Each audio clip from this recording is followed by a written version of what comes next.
Set in the vibrant Chicago projects, Good Times takes us on a wild ride with the Evans family, led by the quick-witted and sassy Florida Evans. I was born in 1932. With her husband James, the family faces the ups and downs of life with a style that is nothing short of Dy-no-mite. It's a blend of the Jefferson swag and the Fresh Prince of Bel-Air sass, all wrapped up in one neat package. Wait a minute, man. Do I hear a knock at the door? So get ready to groove with the Evans family as they navigate life's ups and downs, proving that no matter how tough things get, good times are just around the corner.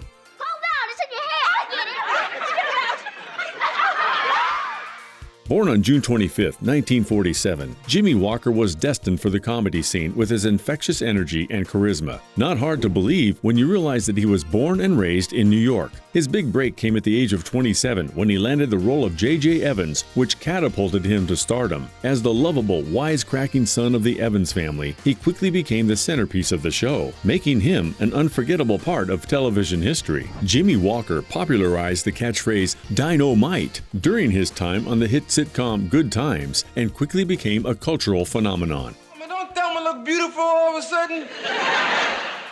It was the cherry on top of his hilarious performance, and it cemented his place in pop culture history. You couldn't turn on a TV without hearing someone imitating that iconic line. Even at the age of 75, he continues to light up screens and stages with his comedic prowess. Whether it's appearing on talk shows, making guest appearances on TV shows, or headlining comedy specials, you might have seen him on Sweet Lorraine, or more recently, on The Bold and the Beautiful. He made his personal life pretty clear in an appearance on The Wendy Williams Show on June 27, 2012. Walker revealed that he has never been married nor had any children. But with such an illustrious career, it comes as no surprise that he wrote a memoir to encapsulate his experiences. Titled Dy-no-mite, Good Times, Bad Times, Our Times, he describes his time on various projects and delves into his personal life. He has been involved with charitable organizations that aim to improve the lives of children and support education initiatives. And with a net worth of around $800,000, suffice it to say, he can afford it. It's heartening to see a comedian with a heart of gold. John Amos was born on December 27, 1939 in Newark, New Jersey. His path to stardom was paved with hard work, dedication, and a whole lot of charm. But before he became a household name, he played professional football. That's right, Amos was a skilled football player, even suiting up for the Denver Broncos and later the Kansas City Chiefs. He was also a social worker and was a Golden Gloves boxing champion and has participated in various sports throughout his life. At the age of 35, John Amos made his mark on Good Times, where he portrayed the lovable and no-nonsense James Evans. This role showcased his incredible acting range as he effortlessly shifted from comedic genius and heartwarming father figure. During his time on Good Times, Amos found himself at odds with the show's writers. Because the engagement is off, Larry is out, and I don't want to hear no more about it. As he believed that the script failed to capture the essence of the African-American experience accurately. This disagreement ultimately resulted in his departure from the show at the conclusion of Season 3 in 1976. But far from being done with the entertainment industry, he went on to star in numerous TV shows and movies, proving his versatility as an actor. You might have seen him in notable projects such as Roots, Coming to America, and Die Hard 2, where he consistently delivered masterful performances. John Amos is not just an exceptional actor, but also a force of change. He has been a vocal advocate for issues affecting the African American community, using his platform to promote equality and social justice. As for his personal life, Amos is relatively private, but it's known that he has been married twice. His first marriage was to Noelle Mickelson from 1965 until they divorced in 1975. They had 2 children, a son named KC and a daughter named Shannon. Amos's second marriage was to Lillian Lehman. This also ended in a divorce. Amos is known for his advocacy and philanthropy work, including efforts to promote agricultural and sustainability practices in inner cities. Even at 83, John is going strong with his acting career. He brings his talents to screen once again on the big screen with movies such as Me Time and Block Party. His prolific career is a testament to his $3 million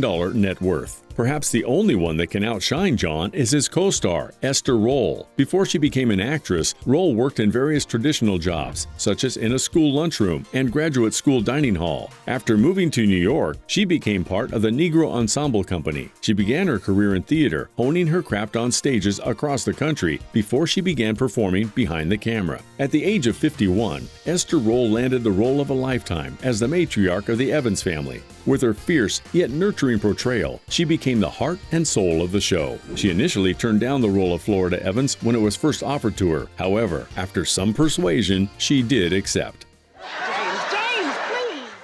If she hadn't, she never would have received a well-deserved nomination for the prestigious Best Actress in a Golden Globe Award for her outstanding performance in the beloved series. In 1975, Esther Rolle ventured into the world of music and released her own album titled The Garden of My Mind. This creative endeavor showcased her diverse talents beyond acting. Following the conclusion of Good Times, Esther Rolle continued to grace both the small and big screens. She delighted audiences with her memorable performances in a variety of made-for-television movies and films. From her heartwarming role in Driving Miss Daisy to her delightful presence in My Fellow Americans, she proved her versatility as an actress. Her net worth is estimated to be around $3 million. Beyond her acting prowess, Esther Rolle was also a passionate advocate for civil rights and social justice. She used her platform to bring attention to important causes and give a voice to the marginalized. Her dedication to empowering her community was unwavering. Rolle has been vocal about her concerns about how African Americans are portrayed on television. She even left Good Times briefly when she disagreed with the show's depiction of African Americans. Esther and Oscar Robinson got married in 1955, but their union ended in divorce and they didn't have children. As was a private individual, Esther kept most of her personal details to herself. Esther Rolle sadly passed away on November 17, 1998, leaving behind a legacy that continues to inspire. Ralph began his journey to stardom at a young age. Before his acting career took off, Ralph Carter actually started his journey in showbiz as a Broadway performer. He appeared in the hit musical Raisin, based on Lorraine Hansberry's classic play A Raisin in the Sun. At just 9 years old, he landed the role of Michael Evans on Good Times, and with his infectious smile and undeniable charisma, quickly became a fan favorite. But Ralph almost never got the role. Initially, he wasn't the first pick for the role of young Michael Evans. The producers initially cast Haywood Nelson, but later had a change of heart when they realized Ralph's impressive background performing live in front of audiences. After Good Times ended in 1979, cup and you have to choose from 4 words: wall, saucer, table, and window. Ralph Carter continued to explore his passion for music. Ralph released a self-titled album in 1985, showcasing his soulful voice and musical prowess, and even had a hit single, When You're Young and in Love, which climbed the charts and further showcased his potential as an artist. Ralph has kept his personal life relatively private. It's known that he is married and has several children, but has chosen to keep their identities out of the public. Rolle has chosen to remain relatively private throughout his later years, choosing to focus on family and personal matters. At 62, Ralph might not be acting anymore, but certainly does lend his musical talents to the production. He has been the composer for some notable movie soundtracks, such as Broadway Damage and The Groomsman. Indulging and honing his craft as a composer and musician has helped him accumulate a small fortune of $1 million. Up next, we have yet another New Yorker on the cast. I'm glad Two-Flow in the Fun has just begun. Stick with me. Jeanette DuBois and her portrayal of the sassy and lovable neighbor, Willona, was a backbone for the show. Born on August 5, 1932 in Brooklyn, New York, was destined for the limelight. She began her career as a dancer and singer, showcasing her incredible talents on stage. By the time she was 42, she was cast for Good Times. Providing laughter, wisdom, and a shoulder to lean on for the Evans family, she won the hearts of audiences with her electric performance. Following the conclusion of Good Times in 1979, DuBois embarked on various endeavors. In 1983, she graced the music scene with her album, again Jeanette DuBois. DuBois continued to showcase versatility by delving into the world of theater. In 1992, she shared the stage with Clifton Davis in the captivating play And I Still Rise, written and directed by the legendary Maya Angelou. DuBois appeared in various TV shows and movies. Some of her notable projects were Charlie's Angels, Full Throttle, and She's Got a Plan. DuBois was married once and had 4 children. She married Sajit Gupta, but the marriage ended in divorce.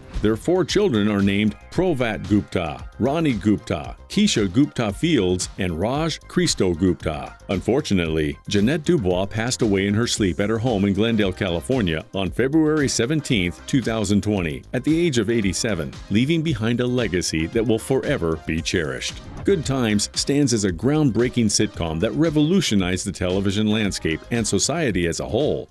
Give me one good reason why you married me.